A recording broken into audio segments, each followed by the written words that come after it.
En esta edición de Entre Tarros y Montañas me di a la tarea de compartir con ustedes un poco de uno de mis proyectos cerveceros favoritos de la región y probablemente el de mayor recurrencia para mí, Las Amarguitas.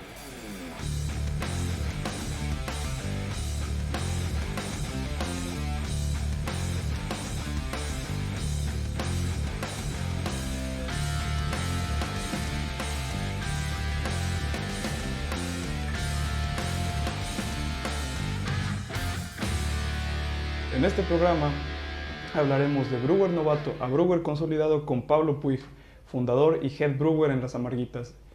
Y nos responderemos de una vez por todas de qué se trata todo esto de la cerveza inadaptada y realmente son tan amargados como dicen. Damas y caballeros, es un honor presentarle a Pablo. Primo mío, head brewer, fundador de aquí de Las Amarguitas, pero quién mejor que él para presentarse, Pablo. Más que nada, muchas gracias, cabrón, por recibirnos aquí hoy. No, gracias que nos invitaron a este proyecto nuevo Sí. y pues vamos a echarle la mano con todo lo que se pueda y empezar a platicar un poquillo sobre todo el tema. Y hablando de echar la mano, siempre me he visto muy respaldado por Las Amarguitas. Siempre desde un inicio es el primer proyecto al que yo caí en cuanto empecé mi camino en el brewing. ¿Recuerdas esa historia de cómo nos conocimos? Llegaste a darnos hidromieles. Llegué a dar hidromieles cuando aún no tenías esto, que ahorita vamos a ir al tema del taproom. Aún no había un taproom, era un bar en la Avenida 2. Con la fábrica, ¿ese de qué lado? En la parte de arriba.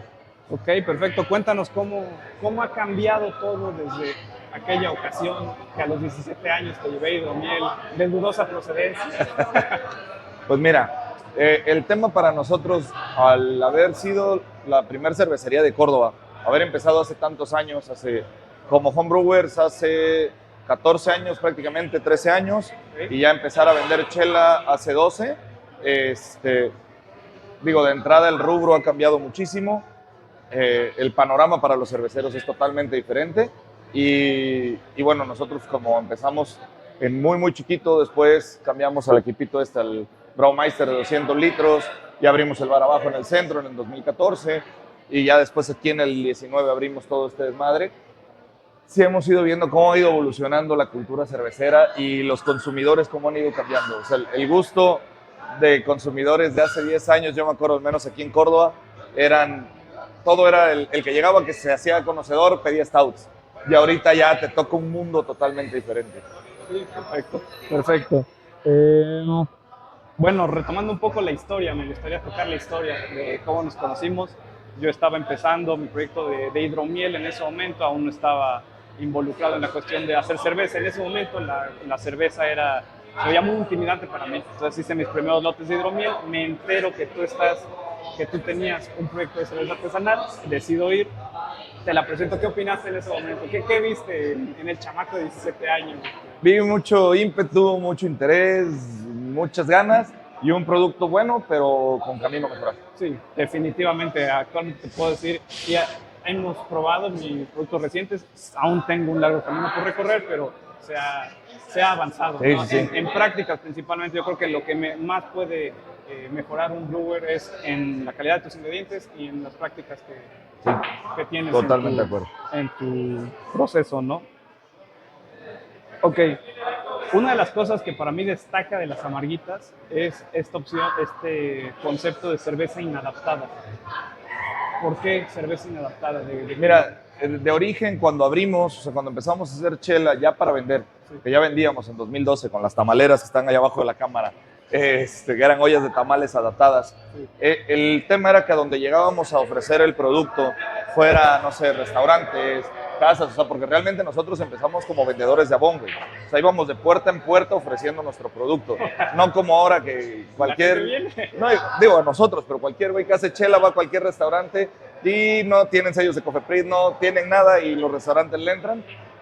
Cuando yo empecé, los restaurantes estaban muy reacios, estaban vendemos lo de siempre y era difícil. Entonces nos empezamos a dar cuenta que la gente era inadaptada cuando pedía esto. Y entonces empezamos a tomar ese camino. Fue por eso el de cerveza inadaptada. Perfecto. Te tengo una pregunta también.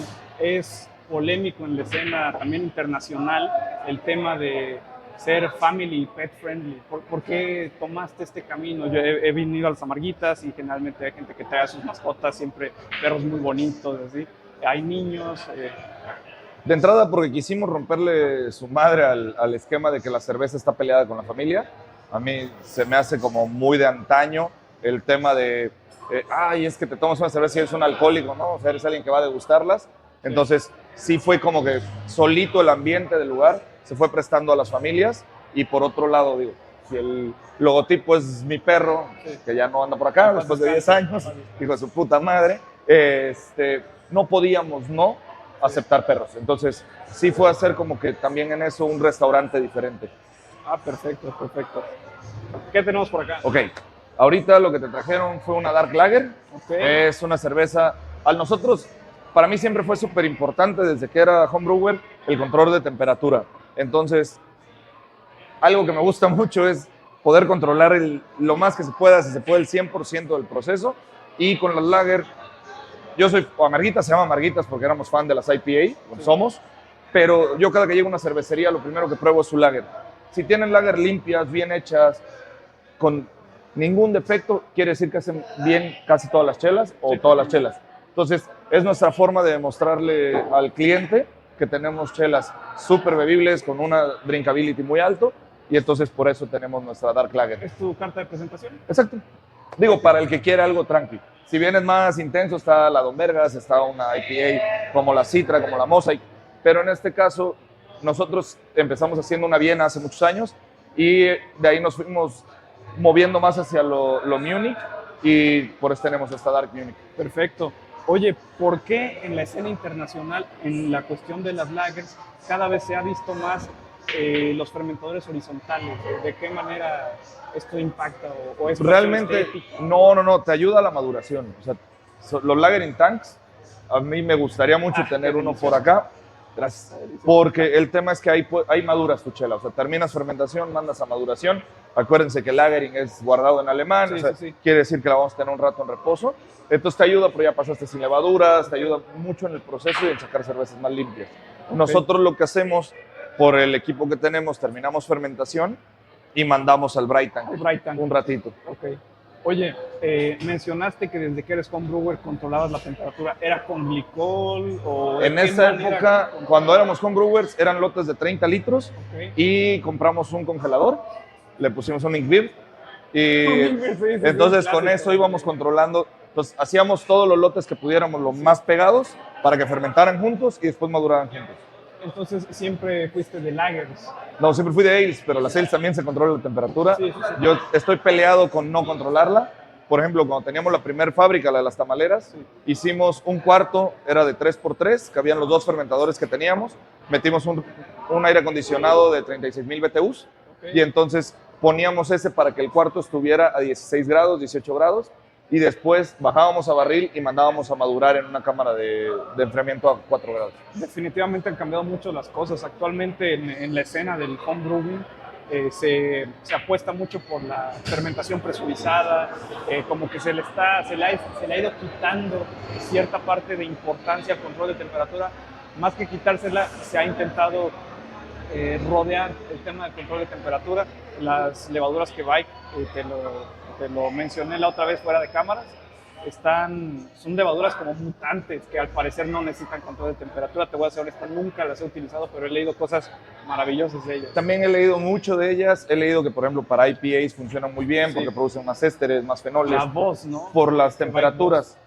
Mi tema es, yo soy fan, mi cerveza favorita, mi estilo favorito son las West Coast. Y una West Coast old school así. Como la sacaron, o sea, todo lo de San Diego. Te hablo de San Diego de hace 10, 12 años. Ese tipo de cervezas es lo que a mí me gusta. En Amarguitas, por eso sacamos la Hazy, o sea, hate de odio, porque odio las Hazys. Voy a tocar ese tema. Entonces, me gustan cervezas muy limpias, que el lúpulo se sienta. Incluso soy muy fan de la single hop. O sea, si vas con un Citra, que el personaje principal sea ese lúpulo. Sí. Me caga la idea de que tengas, o sea, está rica la textura de un Boing y eso, pero a mí no es algo que me atraiga, por eso aquí en Amarguitas manejamos levaduras. Nosotros usamos siempre White Labs, levadura viva, y con eso trabajamos. Ok, perfecto. Oye, en el tema de las Hazys, porque me atrevo a decir que es el estilo que más está en tendencia en la escena internacional. ¿Por qué tu odio a la Hazy? Mira, no es por hacerla la mamada, es simplemente un tema de... ¿Has hecho una Hazy? Nunca en mi vida. Ok. Sé que se oxidan así. 1, 2, tienes un problemón cuando haces el dry hopping, ya sea como homebrewer o nosotros en el equipo viejo, que no tenemos una forma de recircularlo sobre el lúpulo, vas a tener mucho lúpulo asentado abajo, vas a perder un buen de volumen de tu líquido. 2, tu intercambiador se ensucia más. A mí se me hacen cervezas muy sucias, punto 1.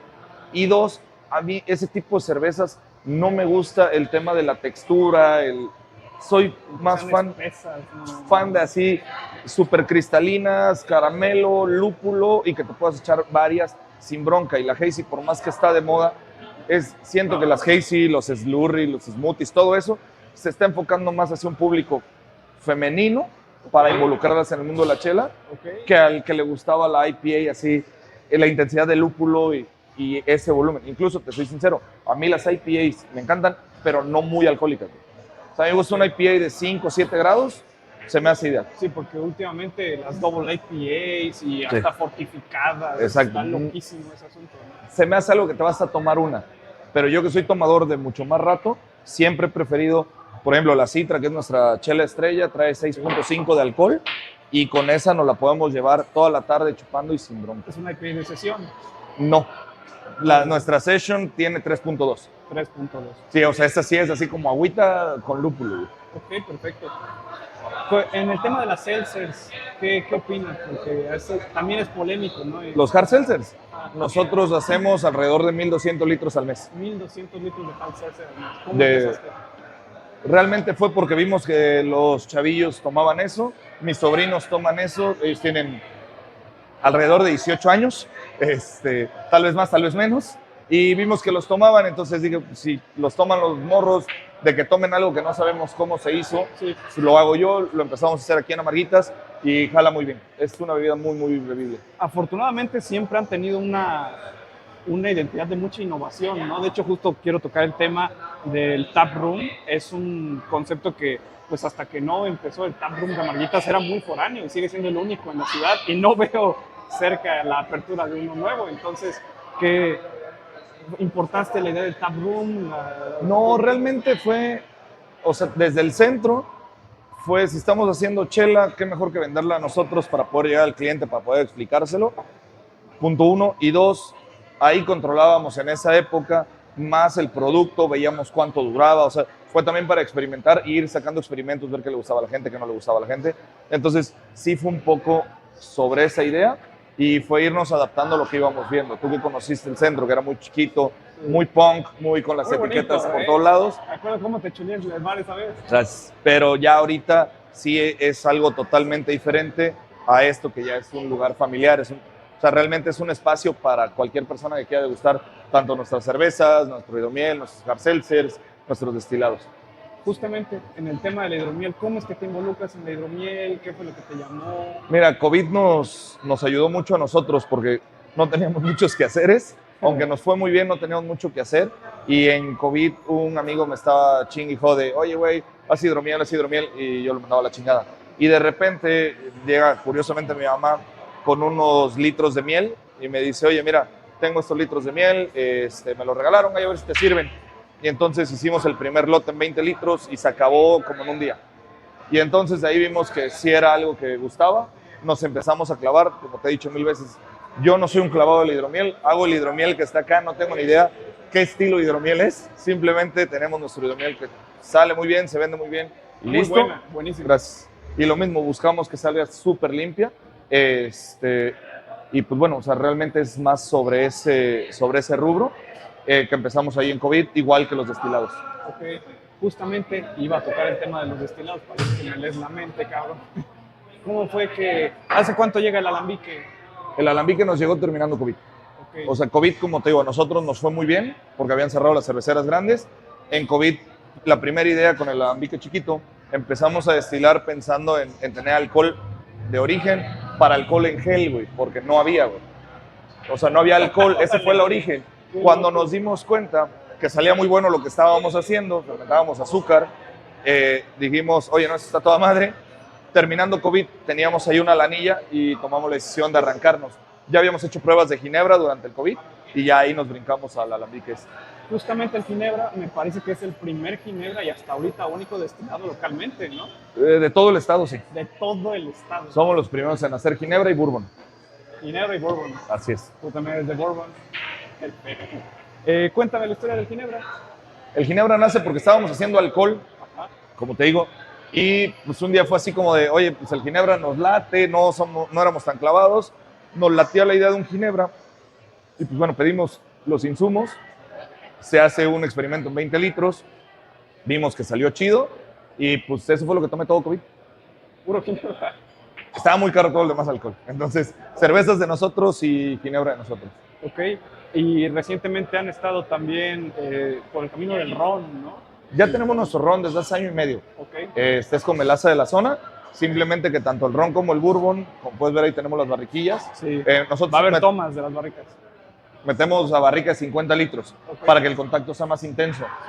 Tanto en el ron como en el bourbon tomamos la decisión de usar barricas Charret Oak de roble americano para que sea más intenso el golpe de la barrica. Y bueno, una parte importante es que nosotros todo lo que hemos sacado de nuestros rones, el bourbon todavía no sale, pero el ron que hemos estado sacando es directo a la barrica, no es un blend, no es sistema solera. Por eso todo le decimos lo que sacamos, cuánto tiene. O sea, hemos sacado rones de 2 años, hemos sacado rones de 7 meses. Y lo decimos abiertamente, no nos queremos colgar la idea de vaciamos una barrica de 50 y la mezclamos y hacemos un solera, una madre así. Aquí es straight from the cask. Siempre has procurado mucho la calidad de lo de... Sí, si el primero que se lo toma soy yo, quiero que lo que llegue a todos esté chingón. Ok, perfecto. Oye, güey, en Amarguitas TV y alguna vez fuera de cámaras me mencionaste que había que lo que te enamoró de la cultura fue una cerveza de caramelo en Monterrey. Ah. ¿Crees tú que has seguido esa inspiración y tienes algo? Sí. ¿Cómo qué? Nuestra ámbar. La ámbar. La ámbar es como que clonar lo que intenté. O sea, mi interpretación de esa primer chela. Sí. Ok, perfecto. ¿Qué fue lo que te enamoró de la cultura del brewing? Mira, es como mencionamos ahorita fuera de cámaras. Fueron varios factores. El primero, mi hermano, el de en medio, me lleva 12 años. Entonces, cuando él se gradúa en Monterrey, vamos y en el restaurante, por aquí sí puedo decir marcas, Sierra Madre, fuimos, yo tenía 12 años y me dicen, pídete una chela, pido la chela y la chela, no me acuerdo cómo se llamaba, creo que Obispado, no me acuerdo, estaba bien chavito. Okay. Me dan una cañita de cerveza de una Amber Ale. Okay. Y entonces esa Amber Ale que me dan sabía caramelo, güey. Entonces a los 12 años que una chela supiera caramelo fue así, boom. Y ahí empezó el show. Llévate el otro vaso por ahí, gracias. Gracias. Y entonces empezamos ahí. Mi hermano llega a Córdoba después de la carrera y ese verano empezó a pedir chelas importadas. Entonces imagínate un morrito de 12 años que todos los jueves mis papás me dan chance de tomarme 2 chelas importadas. Entonces probamos de Alemania, probamos porquerías como una que se llamaba Sputnik, que era una cerveza con vodka española, horrible. O como que un día mi hermano pidió unas Aventinus, como de 10 de alcohol, una cosa así. No mames, pidió una caja y entonces había que acabárnoslas. Entonces mi mamá empezó a ver que nos gustaba y mi mamá hacía una cena para esas chelas y mi hermano compraba libros y leíamos así, esta cerveza, la historia, el origen, los sabores. Entonces a los 12 años empiezas con eso. Ya para los 15 le decía, oye, güey, si vas a pedir, te doy de mi lana y pídeme unas. Y entonces fue de los 12 a los 18 años, junté como 3,000 botellas diferentes que había probado, que siguen estando en casa de mis papás, gracias a Dios, no sé dónde voy a meter eso. Ahorita tengo como 8,000 botellas diferentes. 8,000 botellas, sí. Tu cheveteca personal. Exacto. Y todas las he probado, si no la he probado no está. Entonces fui probando tanto que llegó un momento que en la carrera fue en biología, yo estudié biología, fue como de, güey, si eres muy malo para micología, que era lo de hongos, los cultivos, me dice el maestro, haz pan. Pero para el examen final tenía que hacer otra cosa. Intenté hacer cerveza, no me salió vinagre. Pasé la materia y me quedé con el gusanito de que lograra eso. Y así surgió la pasión cervecera. Sí, inicia. Oye, ¿qué tenemos por acá? Es nuestro hidromiel de fresa. Ok, perfecto. Es hidromiel, sí, a la mitad de la fermentación le aventamos fresas. Okay. Ahí hacemos una fermentación medio rara. Bajamos de los fermentadores grandes, pasamos a barriles de 60 grados, ahorita que mencionaba lo presurizado. No la hacemos tan presurizada. Está deliciosa. Pero se hace aparte. Ok, está muy rica. Gracias. ¿Algún día te gustaría hacer algo así como una bomba de fruta? O sea, como una hidromiel sin agua, puros jugos, pura miel. La verdad, Para el hidromiel sí soy bien lineal, o sea, el que tenemos, y ahí sí no experimentamos mucho. Ok. Nos mantenemos con eso porque aquí al público le gusta ese. Sí. Las pocas veces que nos hemos variado tantito no les gusta, entonces si algo no está descompuesto, no lo compongas. Por otra parte, güey, siempre he visto que te gusta innovar con la cuestión de la cerveza. ¿De qué manera formas tus... ¿de qué manera creas una rotación segura? O sea, por ejemplo, siempre hay dark, siempre hay regia, casi siempre hay milk stout. ¿De qué manera tú...? ¿Sabemos cuáles se venden un chingo? O sea, como decías, estas tres, el hidromiel y la citra, y la strong, sabemos que siempre. Sí. Y lo demás lo vamos moviendo conforme a mi gusto y del de Jorge. O sea, realmente Saludos al George. Saludos al George. Si vemos verano, siempre tenemos la de trigo. En diciembre siempre tenemos a lo mejor una variable de la strong o algo más hacia eso. Vamos moviéndonos ya con 10 años con el bar. Sabemos qué se vende más, qué se vende menos en las fechas y sabemos hacia qué estilos irnos en cada momento. En cuanto a lo de los estilos, a veces puede llegar a haber un cierto grado de elitismo. ¿Qué tanta flexibilidad crees que tiene que haber? O sea, hay que apegarse a la BJCP, hay que experimentar un poco. ¿Cuál es tu postura al respecto? Creo que ahí dependes mucho del cervecero y del proyecto cervecero que traigas. Sí.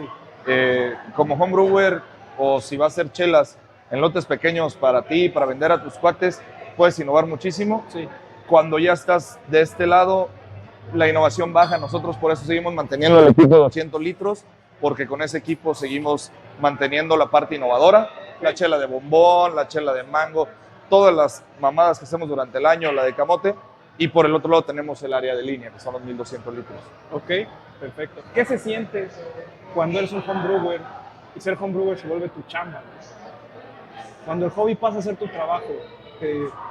Al principio, en mi caso, fueron muchos miedos. Conforme vas creciendo, los miedos también crecen, pero la experiencia te ayuda mucho. Entonces, muchas veces, si tienes un problema, ya sabes solucionarlo porque ya lo habías tenido como homebrewer. Y ahora que estás de este lado, es manejar una olla de diferente manera, pero puedes.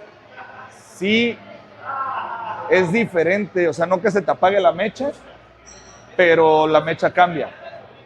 Dejas de ver las cosas tan como de cuando eres homebrewer, no te importa si hiciste un lote de 60 y obtuviste 20, güey. Porque pues, al final es para ti. Sí. O sea, y puedes echarle todos los ingredientes que quieras carísimos y si te sale mal el lote, pues lo tiras. Si no hay pedo. Y aún así duele. Nosotros acá usamos los mejores ingredientes que podemos conseguir. Lo sé. Que la neta hay muy buenos proveedores en México. Usamos los mejores procesos de sanitización y limpieza de equipos, de macerado, de hervor.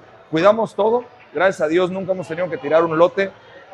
En mi vida solo tiré un lote y fue cuando empezaba ya en 2012 porque yo no llené las botellas por huevón y la persona que me ayudó, pues mi papá, no sanitizaron las tapas y se contaminaron las botellas.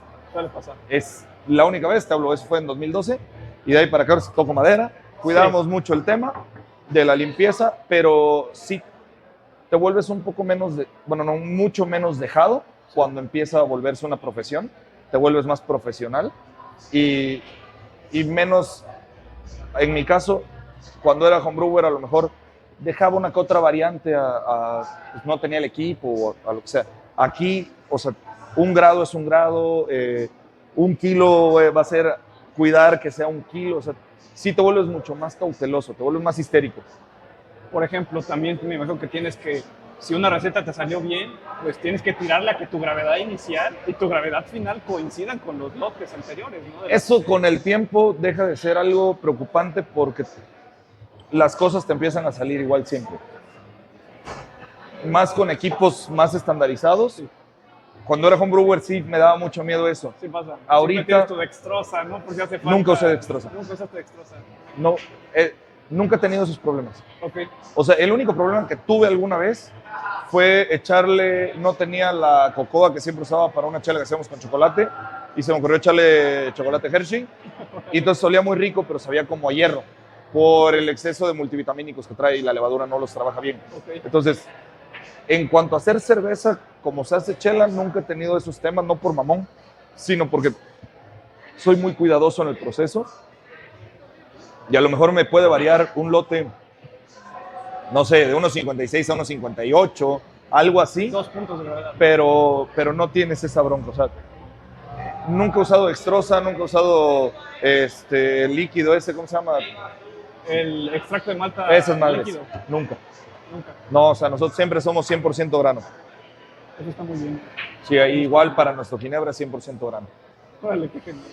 Entre todo el menú amargo, güey, destaca un artículo, un maridaje que siempre ha llamado la atención mucho, la hamburguesa de carne de venado. ¿Cómo llega la hamburguesa de carne de venado a las amarguitas? Mira, Okay. mi hermano el más grande tiene una UMA, que es una unidad de manejo animal, Okay. donde tenemos, bueno, tiene jabalí europeo, ciervo rojo y avestruces. Okay. Y entonces los tenía realmente él como para pie de cría y un poco también de fin de semana ir a verlos y eso. Y entonces un día, hace como 9 años, estábamos ahí, se escapa un jabalí y casualmente yo traía mi arco porque había estado practicando ese día. Y entonces, pues, como se escapa, me tomé la libertad de ayudarlo a que ya no corriera más. Y corrió derechito a la cocina después de eso. Y entonces nos dimos cuenta que era un camino a seguir. El si hiciéramos una cervecería diferente, un concepto diferente, tener carnes diferentes. Y así nace con el criadero de mi hermano, el empezar a manejar carnes exóticas, por decirle algo. Entonces empezamos con eso. En el centro teníamos el jamón de venado, jamón de jabalí, la hamburguesa de venado, la de jabalí, tacos de avestruz. Ahorita tenemos nada más venado. Regresa el jabalí por ahí de octubre. Y tuvimos apenas una temporada, como un mes y medio, de nuggets de cocodrilo. Nuggets de cocodrilo. Todo lo que podemos ir, siempre y cuando sea de criaderos sustentables, que estén dados de alta y todo sea legal, trabajamos con ellos. Al igual que el resto de las amarguitas, podemos esperar la primera calidad en alimentos como en la cerveza. Y también para la naturaleza. Para la naturaleza. Como biólogo, me importa mucho que las especies sigan y el cuidado del medio ambiente. Entonces, sí es importante el que sea sustentable. Definitivamente este tipo de proyectos nos enseña que la cerveza es más allá que chupe y desmadre. La Sí. cerveza es arte, es mucho cultura. Es todo, es todo. Sí. Oye, si alguien quiere venir a las amarguitas a probar una hamburguesa de carne de venado, ¿con qué cerveza le recomendarías? Mira, nuestra carne no es muy condimentada. Si te fijas, si alguien te dice, comí venado, te van a decir que fue en salpicón, te va a decir que fue en ropa vieja, te va a decir que fue en adobo, y entonces sabe a todo lo demás menos al venado. Entonces nosotros cuidamos que sea una carne que nada más traiga sal y pimienta. Entonces, y ya de ahí va al asador allá arriba, ¿no? Entonces, yo siempre recomiendo que busquen ya sea una dark, para que sean los sabores un poquito a caramelos, ayuden con el caramelizado de la carne en la parrilla y no sobrepase. Y ya de ahí, para limpiar el paladar, te avientes o una IPA o un stout, pero ya como de digestivo, digamos. Perfecto, perfecto. Voy a ver. ¿Cuál es un estilo de cerveza, güey, que no hemos visto en las amarguitas, pero que te gustaría ver en las amarguitas? Ah, la verga. Un estilo de cerveza que no hemos visto. ¿Has tenido box? Sí. Que van a ver es una Imperial Stout madurada en una de las barricas de bourbon de nosotros. Creemos o esperamos que para diciembre del otro año podamos. Diciembre de 2025. Sí.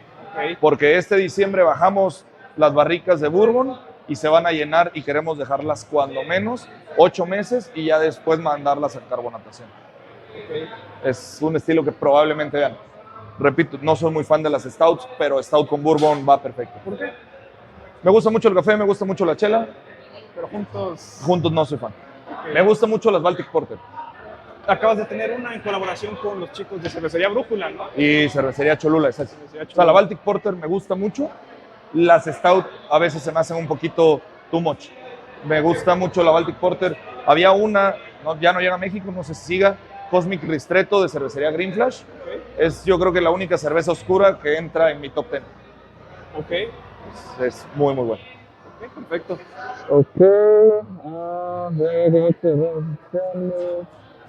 Esto sí, importantísimo. Sé que una de las cosas que tenemos en común, güey, es que tú y yo no somos mucho de redes sociales, realmente. Sin embargo, la presencia de las amarguitas en redes sociales es muy buena y me imagino que eso a veces es un poco difícil el delegar. Yo aún considero que mi proyecto, en la etapa en la que está, lo considero una cervecería unicelular a nivel producción. ¿En qué momento tú dices, sabes qué, esto es más grande que yo, tengo que empezar a delegar, y de qué manera es el proceso de... Mira, realmente tuve la bendición de tener a Jorge. Nunca fue como que delegar, simplemente fue como que Jorge fue cubriendo más aspectos y fue haciendo muchas más cosas, y yo pude dedicarme más a lo que me gusta, que es diseñar recetas, y entonces hicimos muy buena sinergia, y fue primero en el bar del centro. Jorge ya hacía chela conmigo, pero empecé a delegarle llevar el bar y yo solo hacer chela. Después entró más gente al bar, como Rafa, Sí. y entonces Jorge ya no tenía que estar ahí, entonces pudo estar conmigo haciendo chela y aprendiendo, y llegó un momento que ya él, por ejemplo, los lotes de 200 litros, yo diseño la receta, se la doy y él lo hace. Yo ya realmente estoy en destilación y en lotes grandes. Ok, perfecto. Justamente en cuanto al tema de los sistemas, entonces la cuestión de que sean dos sistemas es, los sistemas de más BBLs es para recetas probadas y los más chicos es para... Realmente es para recetas que sabemos que el consumo es muy grande, Ok, y el equipo chico es para cervezas que sabemos que el consumo es menor. Entonces, por ejemplo, la de fresa es una cerveza que, aunque se vende bien, aunque hagamos 3 lotes de 200 litros al mes, cubrimos el consumo en el bar. Y, por ejemplo, Citra, Dark, Regia, todas esas, la Strong, la Brown, son cervezas que hacemos acá porque no nos da tiempo. Si te fijas, siempre hay faltantes, porque aunque son 1200, no nos da tiempo en mes, 6 semanas, que se nos acaba el lote. ok. Entonces, ya hablamos del pasado, de las amarguitas, ya hablamos del presente. Tengo una pregunta para ti en cuanto al futuro. ¿Te llama la atención la idea de taproom satélites en otras ciudades? No. Para nada. No. Cuéntame más de tu postura al respecto. Si no podemos estar Jorge y yo ahí, no podemos cuidar al cliente, el producto, la experiencia.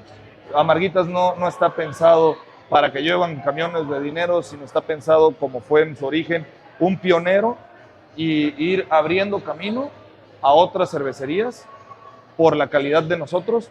Y la única forma para educar a la gente que no ha tenido la oportunidad de probar cerveza es que gente capacitada para ofrecerla, y gente que sabe cómo se hace una cerveza, gente que ha estudiado, tanto Jorge como yo, que nos hemos dedicado a estudiar esto y nos hemos diplomado, buscado certificaciones, seamos los que estemos ahí. No podría yo franquiciar esto si no voy a estar seguro de cómo va a ser tu trato ahí. Una postura enteramente respetable. Es así. Si no es así, no es. Te lo he dicho fuera de cámara, güey, pero creo que has labrado el camino a nivel local de lo que los homebrewers, y yo que espero en algún momento llevarlo al siguiente nivel. Has labrado el camino para nosotros, estoy infinitamente agradecido. Dato curioso, somos primos, somos primos, chido ahí. Entonces, pues, te agradezco mucho, güey. Estoy Cabrón, un gustazo. agradecido. Y habrá más de esto. ¿Ya está? Ahí espérenlo.